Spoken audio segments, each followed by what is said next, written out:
शांति। 7 मई। दो सुंदर बातें आज की मुरली में। एक, हमें भगवान की श्रीमत मिल रही है।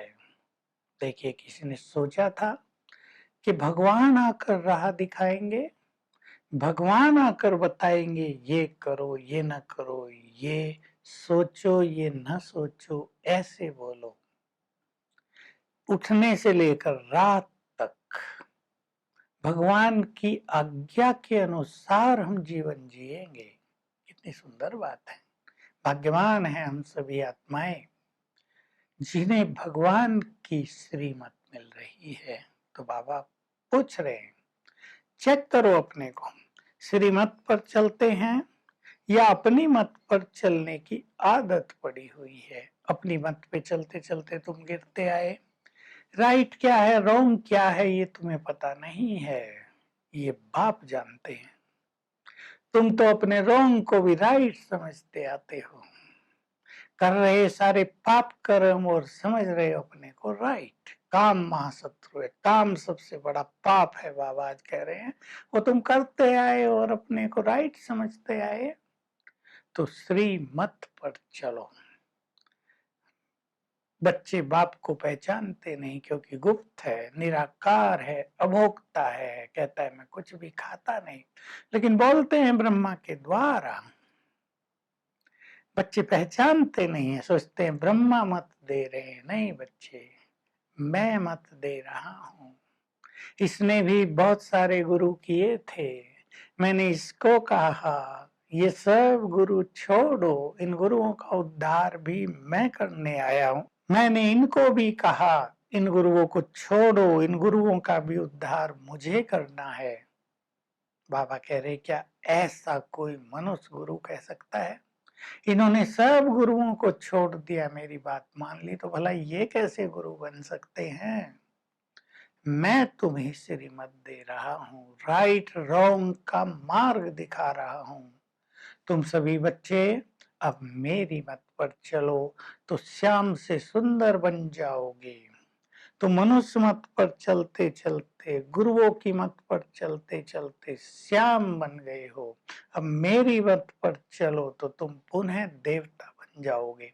तुम भारत वाले भूल गए कि हमारा धर्म देवी देवता धर्म है। बहुत बड़ी बात है ये, सुंदर बात सिखा रहे हैं बाबा। तुम देवी देवता थे, लोगों ने समझ लिया आत्मा सो परमात्मा है, ये गलत मान्यता हो गई। तुम देवता थे, हिंदू बने। बाबा बता रहे, देखो सभी धर्म वाले अपने अपने धर्मों में स्थिर हैं, क्यों केवल हिंदू धर्म वाले ही दूसरे दूसरे धर्मों में चले गए क्योंकि अपने धर्म को भूल गए। तुम्हें और किसी धर्म में जाने की जरूरत नहीं। मैं अब तुम्हें श्रीमत दे रहा हूं, तुम्हें पुनः मनुष्य से देवता बनना है। भगवान वाच है, उसी के लिए गीता लिखी गई है। पर मैंने जो कुछ सब कहा वो गीता में नहीं है, उसमें मिलावट हो गई है। श्री कृष्ण का नाम डाल दिया, मुझे लोग भूल गए हैं, भक्त मुझे भूल गए हैं। ज्ञान सागर मैं हूं, मैं ही तुम्हें फिर से मत दे रहा हूं। दूसरी बात, तुम्हें पुण्य आत्माएं बनना है। तो बाबा कह रहे, पुण्य आत्मा बनेंगे एक तो मुझे याद करो तो तुम्हारे पाप नष्ट हो, तुम पवित्र बनो तो पुण्य आत्मा बनो। दूसरों की सेवा करो, ये ज्ञान सबको दो, परमात्मा से मिलाओ सबको, तो तुम पुण्य आत्मा बनोगे। और चेक करो सारा दिन में हमसे कोई पाप कर्म तो नहीं हुआ। सभी पापों से मुक्त होते होते तुम पुण्य आत्माएं बन जाओगे। तुम पुण्य आत्माएं थे जब तुम देवता थे। भारत की पुण्य आत्माओं की भूमि है। कई बच्चों में झूठ बोलने की, चोरी करने की, विकारों की गंदी आदतें होती हैं। सत्संगों में भी जाते हैं तो चप्पल उठा के ही ले आते हैं। यहाँ भी बाबा के यज्ञ में चोरी करना बहुत बड़ा पाप है, आपे ही उसको 100 गुनी सजा मिल जाती है। तुम्हें ये संस्कार छोड़ देने चाहिए। कई बैठते हैं, उनका चोरी का ही ख्याल आज चलता रहता है, ये चीज बहुत अच्छी कैसे उठाऊं, फिर जेल में जाते रहते हैं। जेल बर्ड बन जाते हैं। बाबा कह रहे हैं तुम हो ईश्वरीय परिवार से, इसलिए तुम्हें बहुत रॉयल होना है, और ये सब आदतें तुम्हारी आदतें नहीं है। तुम तो पुण्य आत्मा हो, तुम्हें बहुत पुण्य आत्मा बनना है। मैं तुम्हें राजयोग सिखा रहा हूं। जो भी तुमने पाप किए हैं वो सब इस राजयोग के द्वारा तुम्हें भस्म करने हैं। पवित्र आत्माएं, पुण्य आत्माएं बनना है और मेरी मत पर चलना है। आज बाबा चार्ट लिखने पर भी हम सबको जोर दे रहे हैं। अपना चार्ट लिखो। कितना समय बाबा को याद किया, कितने पुण्य किए, कितनी सेवा की, कोई सूक्ष्म पाप तो नहीं हुआ। काम महाशत्रु है, इसी से सबसे ज्यादा पाप होता है। इस पाप के कारण ही तुम गिरते आए हो। ये दुनिया बहुत डर्टी हो गई है, पाप की दुनिया हो गई है। अब बाबा इसे पुण्य की दुनिया बनाने आए हैं। तुम देखेंगे महाभारत लड़ाई सामने खड़ी है। इस विनाश से स्वर्ग के गेट खुलेंगे।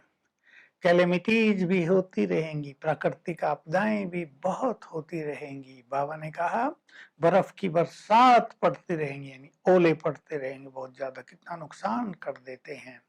विनाश के अलग अलग सीन होते रहेंगे। बाबा कह रहे लाखों लाखों मरते जाएंगे। आज हम देख रहे हैं ये सीन। तो तुम सभी बच्चों को पुण्य आत्माएं बनना है और मेरी याद में रहकर अब अपने विक्रम विनाश करने हैं, क्योंकि तुम्हें स्वर्ग में चलना है। वरदान बहुत प्रैक्टिकल। सेवा हो चाहे स्वयं का पुरुषार्थ, अगर विधि पूर्वक किया जाए तो निश्चित रूप से वृद्धि होती है। इसको ही सफलता कहेंगे। तो हम अपने पुरुषार्थ को भी विधि पूर्वक, जो बाबा ने विधियां बताई, योग ऐसे लगाओ, सवेरे ऐसे उठो, चार्ट ऐसे लिखो, विधि पूर्वक पुरुषार्थ करेंगे। और सेवाओं की भी जो विधि बताई, कैसे प्रदर्शनी लगाओ, कैसे समझाओ, योग युक्त होकर समझाओ तो रिजल्ट अच्छी आएगी। विधि पूर्वक करेंगे सेवा तो सेवा में भी वृद्धि अवश्य होगी। अगर वृद्धि नहीं हो रही तो हम समझ लें विधि की कहीं ना कहीं गड़बड़ है। और संपूर्ण पवित्रता का स्वरूप बताया स्लोगन में, स्वच्छता और सत्यता, ये दोनों स्वरूप हैं। इनको धारण करेंगे तो पवित्रता बढ़ती जाएगी। तो आज सारा दिन हम बाबा को बहुत प्यार से याद करेंगे। बाबा ने मुरली में भी कहा बहुत प्यार से रूरियान करो। बाबा आप आए हो, हम आपको भूल गए थे, आप हमें 21 जन्मों की रजाई देने आ गए हो, आप हमारे पास आ गए हो। तो आज उसके प्यार में मग्न होने का अनुभव करेंगे। Om Shanti. To watch Peace of Mind channel videos on YouTube, subscribe us on youtube.com/tvpeaceofmind. Just a click for a peaceful life.